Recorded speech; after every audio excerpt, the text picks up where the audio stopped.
എത്രാമത്തെയാ? ഏ അല്ല, ചായ കൊടുക്കല്.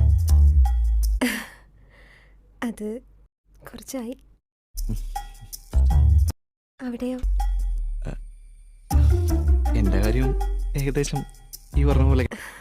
ടീനയ്ക്ക് കല്യാണം കഴിക്കുമ്പോൾ ചെക്കനെ കുറിച്ച് എന്തെങ്കിലും കൺസെപ്റ്റൊക്കെ ഉണ്ടോ?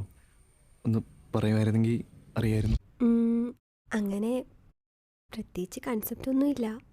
ഒരു നല്ല ഫ്രണ്ടായിരിക്കണം എന്നുണ്ട്. ജോമോൻ്റെ ഇഷ്ടങ്ങൾ എന്തൊക്കെയാ? അങ്ങനെ ചോദിച്ചാൽ എൻ്റെ അപ്പനെ ഈ മൺപാത്രങ്ങളൊക്കെ വള്ളത്തിലേറ്റിയിട്ട് പള്ളിപ്പെരുന്നാളിലും ദൂര സ്ഥലങ്ങളിലൊക്കെ കൊണ്ടുപോയി വിൽക്കുന്ന പരിപാടിയായിരുന്നു. അപ്പോൾ അങ്ങനെ ഒരു യാത്രയിലാണ് എൻ്റെ അമ്മച്ചിയെ കണ്ടുമുട്ടുന്നത്. കണ്ടുമുട്ടിൻ്റെ 2-ാം പക്കം തന്നെ കെട്ടും കഴിഞ്ഞ് അപ്പച്ചനും അമ്മച്ചയും കൊണ്ടു പോന്നു.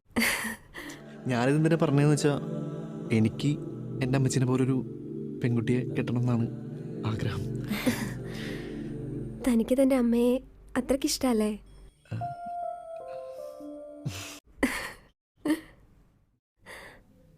താൻ എന്നൊരു ഭാഗ്യവാനാടോ.